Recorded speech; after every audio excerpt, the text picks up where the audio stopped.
The Last Outpost. Science officer Zena Krill watched the unfamiliar energy signatures pulse across her monitoring station aboard the Galactic Concordat research vessel Eternal Seeker. The readings made no sense. They defied every known law of physics her species had discovered in their 1,000 years of space exploration. "Captain Vextree," she called out, her crystalline appendages trembling slightly. "You need to see this." The towering figure of Captain Vextree glided across the bridge, his bioluminescent patches casting a soft blue glow. The Eternal Seeker had been tasked with investigating anomalies at the edge of known space, but nothing in their briefing had prepared them for this. Analysis. Vextree's voice resonated through his speech membranes. "The energy patterns suggest some kind of quantum tunneling technology, but at a scale that should be impossible," Zena explained, her digits flying across the holographic interface. "Whatever's generating these signatures is drawing power from somewhere else. Another dimension, perhaps." The captain's bioluminescence flickered, a sign of deep concern among his species. Could it be natural? Before Zena could respond, the ship's tactical officer, Krendox, cut in with urgency in his gravelly voice. Multiple contacts emerging from fold space. Energy signatures matched the anomaly. The main view screen lit up with dozens of vessels unlike anything in the Concordat database. They moved with an unsettling organic fluidity, their hulls seeming to ripple and shift like liquid metal. By the first light, Vextree whispered, "What are we dealing with?" The answer came in the form of a massive energy spike that nearly overloaded their sensors. 3 Concordat patrol ships that had been escorting the Eternal Seeker simply ceased to exist. No explosion, no debris field. They were simply gone, along with the thousands of souls aboard. Emergency protocols. Vextree's voice boomed across the bridge. "All power to engines and shields. Send out a distress call on all frequencies." Zena's hands shook as she worked her station, but a horrible realization was dawning on her. "Captain, our conventional distress signals won't reach anyone in time. These entities, whatever they are, they're using technology that makes our fastest ships look primitive." "Then what do you suggest, science officer?" Vextree demanded, his bioluminescence now pulsing rapidly with stress. Zena took a deep breath, knowing her next words might doom them all, or save them. "There's one species that might be able to help. One that the Concordat has avoided contact with, but whose technological advancement and combat capabilities are rumored to be." She hesitated. "Speak freely, officer." "The Deathworlders, sir. The humans." A heavy silence fell over the bridge. Every member of the crew knew the stories. Humans were an anomaly in the galaxy, a species that had evolved on a world so hostile that merely surviving there had forged them into something unique. Their ships were ugly by Concordat standards, their methods unconventional, their very presence often unsettling to more civilized species. But they got results. The Concordat Council explicitly forbade contact with the humans, Vextree stated, though Zena noted he didn't immediately dismiss the idea. Another patrol ship vanished from existence, and the unknown vessels began moving to surround them. "With all due respect, Captain," Zena pressed, "in about 10 minutes, there won't be a Concordat ship left to violate those protocols."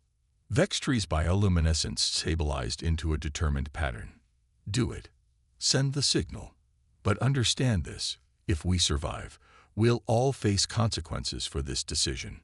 Zena's fingers flew across her console, preparing a specialized transmission on frequencies she'd only read about in classified reports.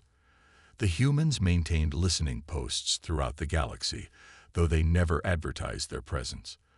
The signal had to be precisely calibrated to cut through the quantum interference being generated by their attackers. "Signal away," she reported. "Now we wait."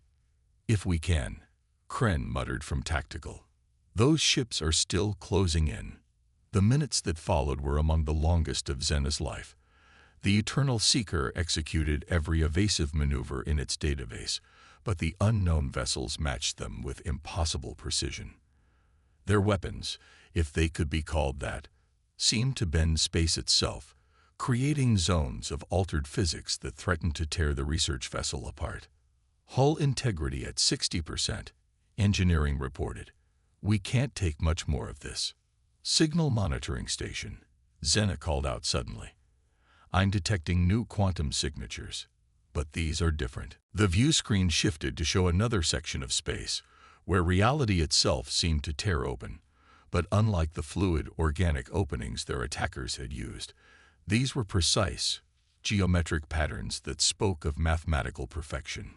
Through these new portals came ships that looked like they'd been built from the remnants of a dozen different civilizations. They were ugly, asymmetrical, and bristling with weapons that shouldn't have worked together, but somehow did. At their center was a massive vessel that bore scars from what must have been hundreds of battles, its hull a patchwork of repairs and modifications that somehow made it look more fearsome, not less. This is Captain Sarah Chen of the Earth Defense Force vessel Redemption. A voice came through their comm system, speaking in perfect Concordat standard. Looks like you could use a hand.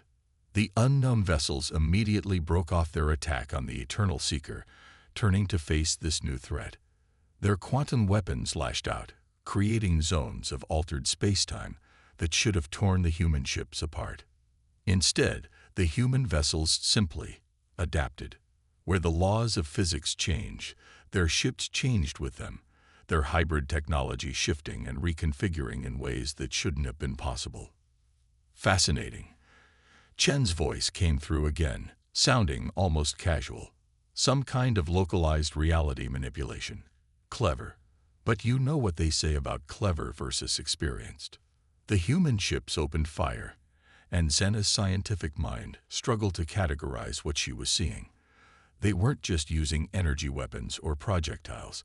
They were using everything, all at once, in combinations that seemed random but proved devastatingly effective. Where the unknown vessels try to alter space, the humans had already altered it differently. Where they attempted to phase out of reality, human weapons followed them between dimensions.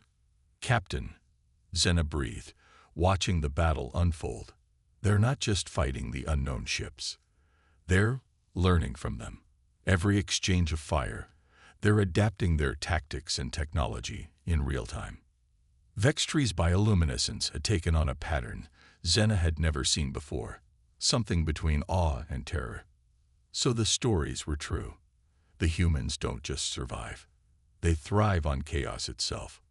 Within minutes, the unknown vessels began to retreat, their fluid movements now seeming less graceful and more desperate. The human ships pursued with relentless efficiency, preventing any from escaping back through their quantum tunnels. When it was over, Captain Chen's face appeared on their view screen. She was a surprisingly small human with sharp features and eyes that seemed to take in everything at once. Your ship's pretty banged up. We'll escort you to the nearest Concordat outpost, after you tell us everything you know about our new friends. Vextree straightened to his full height. The Concordat Council will be very interested to know that there's something out there capable of erasing their ships from existence. Chen interrupted smoothly. Something that even their most advanced sensors couldn't detect until it was almost too late. Something that only we could stop. She smiled, but there was steel behind it.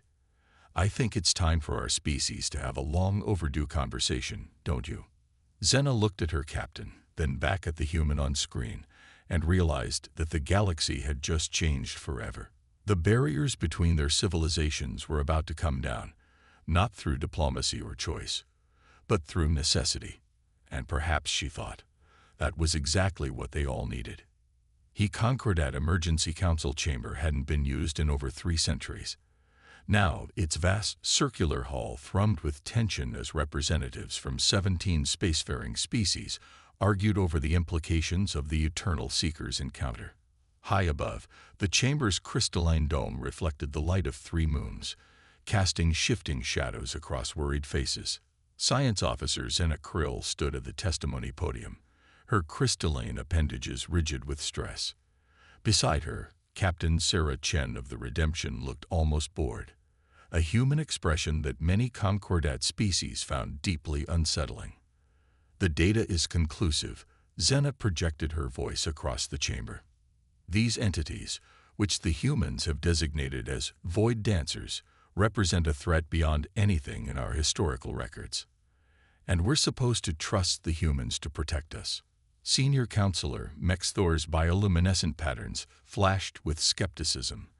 "A species that builds their ships from salvage and refuses to share their technical specifications." Chen stepped forward, her movement causing several council members to flinch. "With respect, Counselor, we refuse to share specifications because our ships don't have any. At least not in the way you understand them. Each vessel is unique, adapted to its crew and constantly evolving." "Precisely our point," another counselor interjected. "Your methods are chaotic, unpredictable. Like the enemy we're facing." Chen cut in smoothly. "The Void Dancers don't follow your rules of physics or engagement. They don't care about your protocols or traditions. They're here to unmake reality itself, and they're very, very good at it." The chamber erupted in overlapping arguments until Captain Vextree's resonant voice cut through the chaos. "3 more outposts have gone silent since our encounter. The Void Dancers are expanding their territory. While we debate, they grow stronger." A holographic display materialized in the center of the chamber, showing the pattern of vanished outposts and ships. The Void Dancers' expansion wasn't random. It was methodical, strategic, and accelerating. "The human vessels," Zena added, her scientific training helping her maintain composure, "are the only ships we've seen that can adapt to the Void Dancers' reality manipulation. Their unconventional approach to technology might be exactly what we need." "And what do the humans want in return?" Mexthor demanded. Chen's smile was razor-sharp. "Access, information, cooperation. You've kept us at arm's length since discovering our existence, treating us like some dangerous curiosity. That ends now. We need full integration into Concordat defense networks, unrestricted travel rights, and joint research initiatives." "Outrageous," several counselors exclaimed simultaneously. The chamber's main doors slid open, admitting a towering figure that caused even Chen to straighten. Grand Admiral Elena Santos of the Earth Defense Force strode into the chamber, her dark skin contrasting with her white uniform, combat medals gleaming under the dome's light. "Counselors," Santos' voice was quiet, but carried effortlessly. "While you debate, my fleet has engaged 3 separate Void Dancer incursions. We've developed countermeasures, but they're learning, adapting.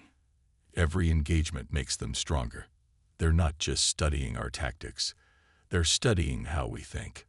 She gestured, and new holographic data filled the chamber.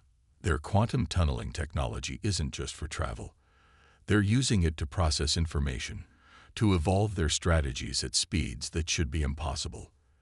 They're not just a threat to your territory or your ships, they're a threat to the very way you understand reality. And you humans can stop them."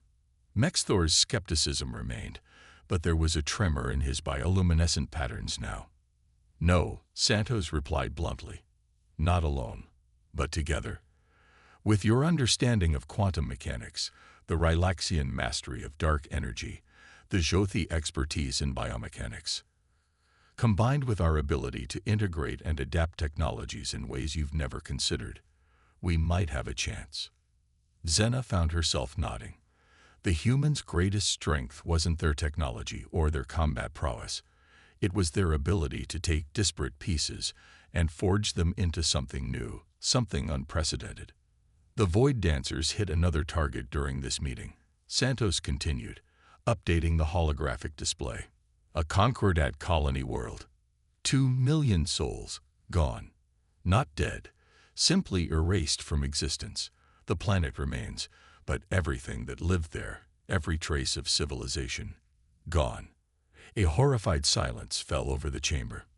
"We don't have time for pride anymore." Santos' voice hardened. "We don't have time for protocols or politics. Either we work together, or we watch reality itself be unmade, piece by piece." Mexthor's bioluminescence had shifted to the deep blue of grave concern. And if we agree to this alliance, what then? Then, Chen spoke up, we show you how Deathworlders fight. Not with overwhelming force or perfect formation, but with constant adaptation, with strategies that evolve faster than the enemy can counter them. We show you why we build our ships the way we do, why we train our crews to think in ways that would drive your tactical computers mad. We show you, Santos added, why Earth's greatest gift to us wasn't its dangers or its resources, but the simple fact that it never, ever stopped changing. And neither did we. The council chamber erupted in discussion again, but this time the tone was different. Xena could see it in their postures, their expressions, their energy patterns. The reality of their situation was finally sinking in. Time to vote. Mexthor announced, his patterns now showing grim determination. On the matter of full military and scientific alliance with the human species. One by one, the councilors registered their decisions. The outcome wasn't unanimous, but it was decisive. As the final vote was tallied, Chen turned to Santos with a raised eyebrow. They move faster than we expected, she murmured. Fear is a powerful motivator, Santos replied quietly. But so is hope. Now comes the hard part, teaching them to think like us. Xena, close enough to overhear, felt a shiver run through her crystalline form. The galaxy was about to change in ways no one could fully predict, except, perhaps, for the humans themselves. They had been preparing for this moment, she realized. Every odd design choice in their ships, every unconventional tactical decision, every piece of salvage technology they'd integrated into their systems, it had all been practice for facing an enemy that didn't play by the rules. The price of pride had been paid. Now it was time to learn how Deathworlders went to war. The Joint Operations Center aboard the human flagship Redemption was a study in controlled chaos. Holographic displays showed real-time battle data from a dozen different systems, each one tracking the Void Dancer's inexorable advance. Concordat officers struggled to make sense of the humans' seemingly random modifications to their combat stations, while human crew members darted between stations with practiced ease. Xena Krill found herself acting as a bridge between the two groups, her scientific background helping her translate human intuition into something the Concordat species could understand. She watched as Captain Chen supervised the installation of salvaged Rylaxian quantum sensors into the ship's detection grid, a modification that should have been impossible. The power requirements alone should overload the systems, Senior Engineer Cax V protested, his tentacles writhing in agitation. Chen didn't look up from her work. Should, but won't. We're not running them on standard power. We're using modulated feedback from our reality anchor drives. That's not how reality anchor drives work. It is now, Chen replied with a grim smile. The Void Dancers aren't the only ones who can bend physics. They just do it cleanly. We do it dirty. A proximity alarm blared, and Grand Admiral Santos strode onto the bridge. Status report. Void Dancers hit 3 more systems, Chen reported. But this time we were ready. The new detection grid picked them up before they fully emerged from their quantum tunnels. We're learning their patterns. Santos nodded, studying the tactical display. And the joint fleet exercises. Mixed results, Chen admitted. The Concordat ships are having trouble adapting to our flexible command structure. That was an understatement. Xena had watched the practice runs, seen the frustration on both sides. Concordat captains expected clear chains of command, precise formations, and predictable tactics. The humans operated more like a swarm of predators, each ship acting with apparent independence while somehow maintaining perfect coordination.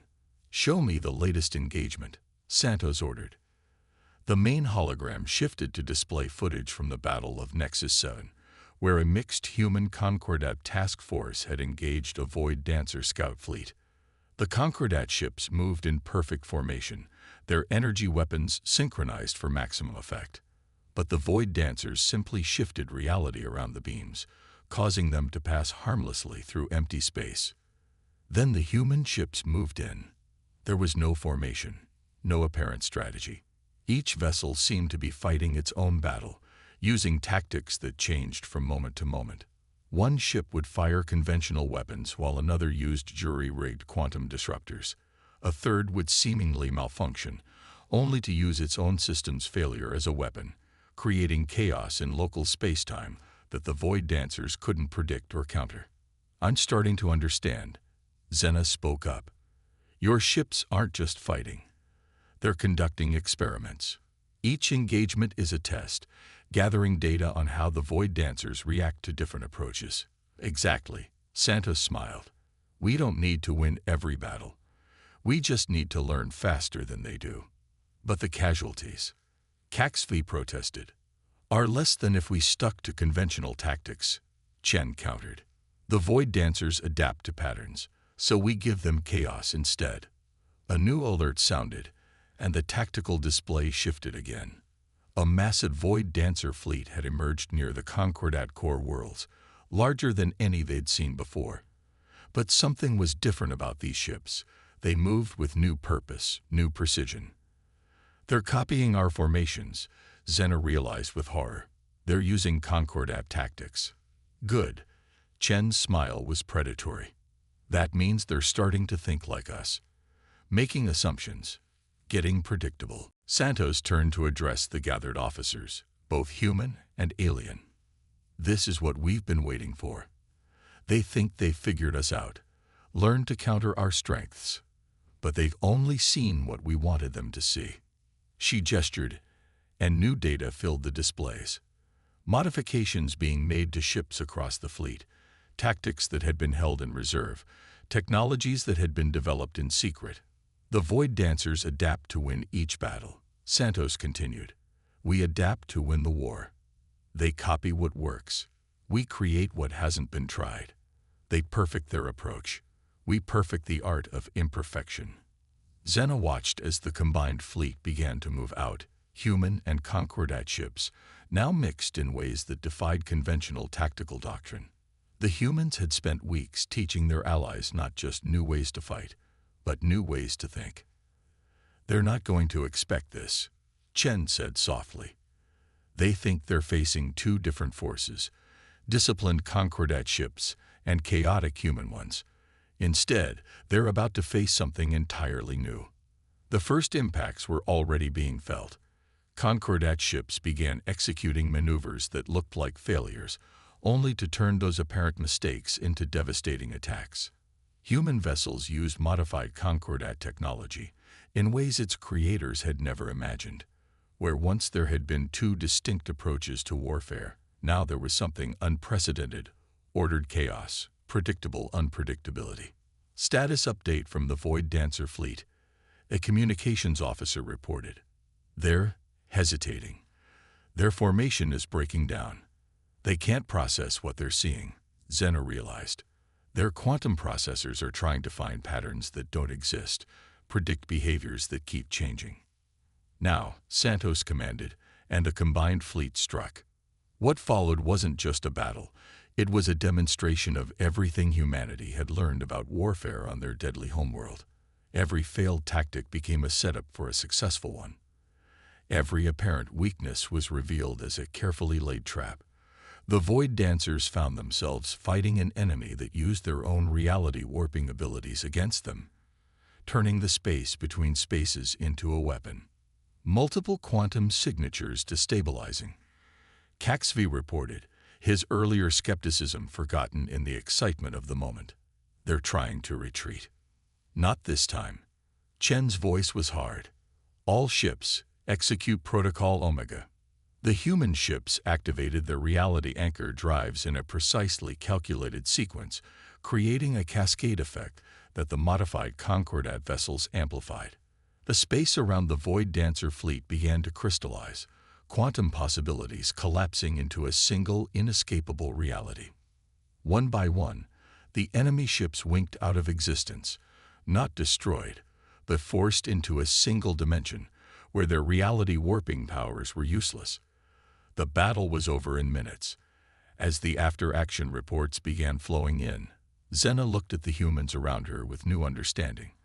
They hadn't just taught the Concordat how to fight differently. They'd taught them how to think differently. How to see chaos not as a problem to be solved, but as a tool to be used. "This is only the beginning," Santos said, studying the tactical displays. "They'll be back, and they'll be ready for what we did today. So we'll have to be something different tomorrow." "Always adapting," Zena murmured. "Always changing. Just like home." Chen smiled. "Welcome to warfare, Deathworlder style."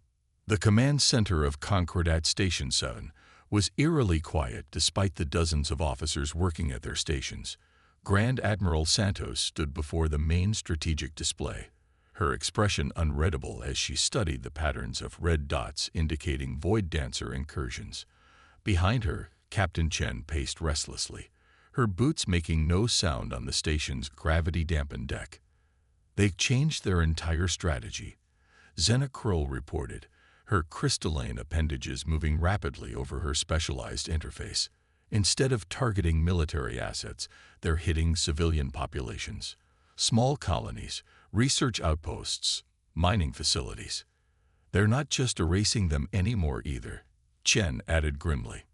They're changing them, altering the fundamental laws of physics in localized areas, creating zones where our technology simply doesn't work. Santos nodded slowly. They've learned that destruction isn't enough. They're trying to make space itself hostile to us. The tactical display updated, showing new data from the front lines. The Void Dancers had developed countermeasures to every strategy the combined fleet had used in their previous victory. Worse, they'd begun implementing those countermeasures in ways no one had anticipated. Latest report from the Hexus sector, a communications officer announced. The colony on New Haven, the entire planet's atmosphere has been quantum shifted. Anyone trying to breathe it experiences time at 1,000th normal speed. Casualties? Santos asked quietly. Unknown. We can't get close enough to attempt evacuation. Our ship's systems start to break down as soon as they enter the system. Chen stopped pacing. They're not just adapting to our tactics anymore. They're adapting to our very existence, making it impossible for us to operate in spaces they've claimed. A new alert flashed across the display. Another Void Dancer fleet had emerged, this one targeting the Concordat's primary shipyards in the Vega sector. But something was different about these ships. They moved with a fluidity that seemed almost organic, their hulls shifting and flowing like liquid metal. Analysis? Santos demanded. Zena's appendages trembled as she studied the readings. They've managed to integrate biological components into their quantum technology. Their ships aren't just machines anymore. They're living entities capable of instantaneous adaptation. How? Chen's voice was sharp. That kind of integration should be impossible. The energy requirements alone. They'd found a way to use living tissue as quantum processors, Zena explained. Each ship is essentially a massive biological computer, capable of calculating and implementing changes to local reality in real time. Santos was silent for a long moment, her eyes fixed on the tactical display. When she finally spoke, her voice was steady but held an edge of steel. They're not just fighting us anymore. They're evolving to eliminate us as a species, making space itself uninhabitable for conventional life. Admiral. Chen stepped forward. The Prometheus Protocol is a last resort.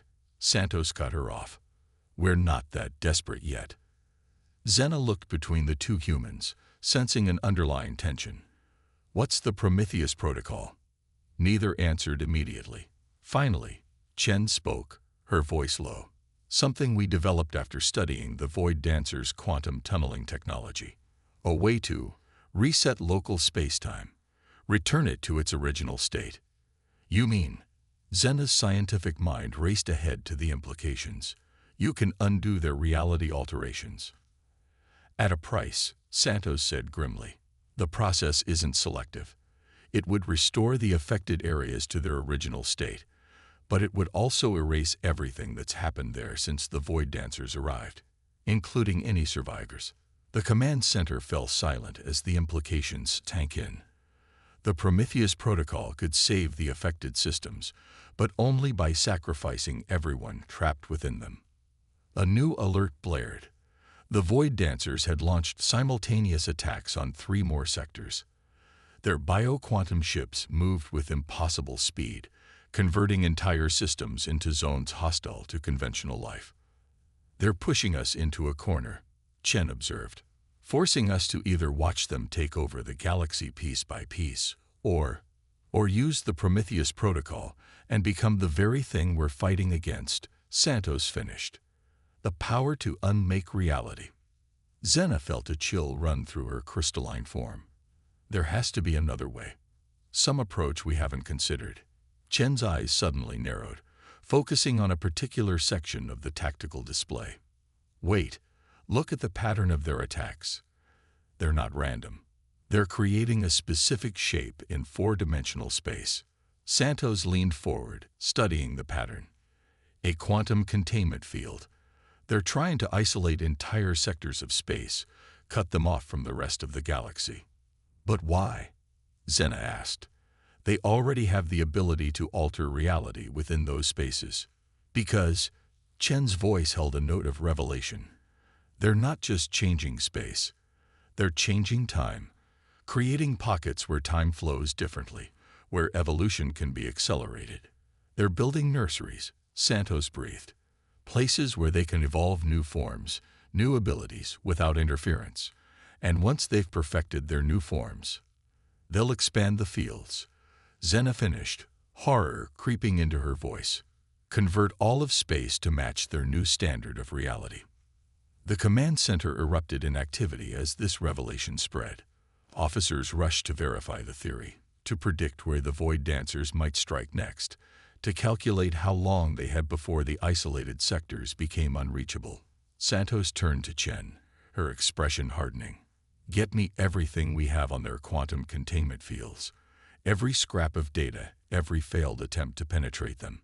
And contact the Concordat Council. I need their best theoretical physicists." "You have an idea?" Chen asked. "Maybe," Santos replied. "If we can't stop them from changing reality, maybe we can change faster than they can." Xena watched as the humans began mobilizing resources, coordinating with Concordat scientists, preparing for whatever desperate plan was forming in Santos' mind. She understood now why her people had both feared and avoided humanity for so long. It wasn't just their ability to survive in hostile environments. It was their willingness to push beyond what seemed possible, to take impossible situations and turn them into opportunities. The Void Dancers were trying to force humanity into an impossible choice, but humans, it seemed, had a habit of creating new choices where none existed before. As the command center transformed into a hub of frenzied activity, Xena couldn't help but wonder, what was humanity's real advantage? Was it their technology, their adaptability, their willingness to break rules? Or was it something deeper, an innate understanding that the universe itself was built on chaos, and that true strength lay not in imposing order, but in learning to thrive within the storm? The dimensional laboratory aboard the Redemption looked more like a mechanical fever dream than a scientific facility. Salvaged Concordat quantum processors hummed alongside jury-rigged human computers, while modified Rylaxian sensors tracked fluctuations in local spacetime. At the center of it all, Xena Krill worked alongside human scientists, her crystalline appendages interfacing directly with the hybrid systems they'd created. "The theory is sound," she reported, her voice tight with exhaustion. "The Void Dancers' quantum containment fields aren't just barriers. They're metamorphosis engines. They're using them to evolve their bioquantum ships into something beyond our understanding of physics." Captain Chen nodded, studying the complex data streams flowing across multiple displays. "But every engine has a cycle, a rhythm, something we can predict and disrupt." Grand Admiral Santos finished. She stood before a holographic representation of the affected sectors, where vast swathes of space had been converted into evolutionary crucibles. "Show me the temporal analysis again." The display shifted, revealing patterns of time dilation across the containment fields. In some areas, time moved thousands of times faster than normal. In others, it nearly stood still. There, Chen pointed to a particular pattern. The fields aren't uniform. They're creating specific temporal conditions for different stages of evolution. Like an assembly line for reality itself. Zena's appendages twitched with sudden understanding. That's why they need such large areas of space. They're not just evolving their ships. They're evolving entire regions of space-time to support their new forms. Which means, Santos said slowly, they're not as adapted to chaos as they want us to think. They need controlled conditions, predictable patterns. An alert sounded from one of the sensor arrays. Another Void Dancer fleet had emerged, their bioquantum ships more alien than ever. They moved through space like living thoughts, their forms barely comprehensible to conventional physics. They're beautiful, Zena whispered, despite herself. They've achieved what every species dreams of. Perfect unity between biological and technological evolution. Perfect, Chen mused. That's their weakness. Santos turned to her sharply. Explain. They're seeking perfection, a final, ultimate form. But evolution doesn't work that way. There is no perfect form, no end state. Life keeps changing, adapting, because the universe itself never stops changing. Like Earth, Zena realized. Your homeworld never gave you a chance to become perfect because it kept presenting new challenges. Exactly, Santos' eyes lit with understanding. They think they're advancing beyond us, but they're actually limiting themselves, making themselves dependent on specific conditions, specific laws of physics. Chen was already moving to a communications terminal. Get me the Concordat Council.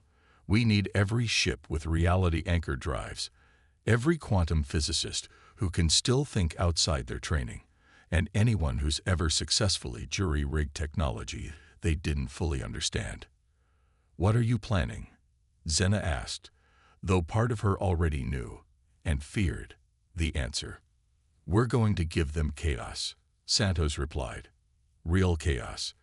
Not the controlled evolution they're used to, but the raw, unpredictable kind that shaped humanity. The next hours were a blur of activity as ships gathered from across the galaxy. Human vessels arrived alongside Concordat cruisers, their crews working together to implement modifications that should have been impossible. Reality anchor drives were linked in ways their designers had never intended, creating cascading fields of temporal instability. The principle is simple, Chen explained to the gathered fleet commanders. Their containment fields work by imposing specific patterns on spacetime. We're going to introduce random variables, millions of them, all changing at different rates. Like weather patterns on Earth, Santos added. Unpredictable on a small scale, but part of a larger system we can influence. The Void Dancers didn't wait for them to finish preparations. Their evolved ships struck at multiple points simultaneously, their attacks now operating on principles that defied conventional physics. But this time, the combined fleet was ready. All ships, execute Protocol Chaos, Santos commanded. The modified reality anchor drives activated in a carefully orchestrated sequence, or rather, a deliberately unorchestrated one. Each ship introduced its own random variations to local spacetime, creating ripples that intersected and amplified in ways no computer could predict. The effect on the Void Dancers was immediate and devastating. Their bioquantum ships, evolved for specific conditions, found themselves in space that changed its fundamental laws from moment to moment. Some regions experienced time backwards, others sideways. Gravity fluctuated wildly, and the very constants of physics became variables. They're trying to adapt, Zena reported, monitoring the quantum fluctuations. But they can't keep up. There are too many possibilities, too many changes happening at once. Push harder, Santos ordered. Don't let them find a pattern. The combined fleet pressed their advantage, their ships riding the waves of chaos they'd created. Human crews, trained to operate on instinct and intuition, led the charge. Concordat ships followed, their crews learning to embrace uncertainty rather than fight it. The Void Dancer's containment fields began to collapse, their carefully maintained evolution chambers dissolving into zones of pure possibility. Their bioquantum ships, unable to maintain their evolved forms in the face of such chaos, began to break down. "They're retreating," Chen announced. "No, they're trying to retreat, but they can't find stable space to tunnel through." "Because there is no stable space anymore," Zena realized. "We've turned this entire sector into a storm of quantum possibilities." Santos watched the tactical display as the Void Dancer fleet disintegrated, their perfect forms unable to exist in imperfect space. "All ships, maintain random field generation for another 30 minutes. Make sure there's nowhere left for them to gain a foothold." When it was over, when the quantum sensors showed no trace of Void Dancer activity, the combined fleet regrouped. The space around them gradually settled back into its normal patterns, though echoes of chaos would likely persist for centuries.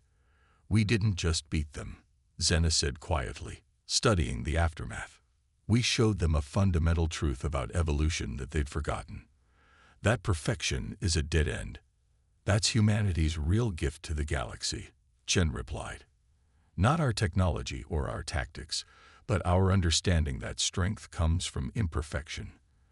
From the need to constantly adapt, to face new challenges, to embrace chaos rather than try to control it." Santos turned from the tactical display, her expression thoughtful. The Void Dancers sought to impose their version of perfection on the galaxy. Instead, they learned why Earth produced a species that thrives on chaos. Because in the end, chaos is the only constant in the universe. "What do we do now?" Zena asked, her scientific mind already considering the implications of their victory. "Now," Santos smiled. "Now we help the galaxy learn what humanity learned long ago on our deadly homeworld. That true evolution never ends, that perfect forms are temporary, and that the only way to survive in an unpredictable universe is to become unpredictable yourself."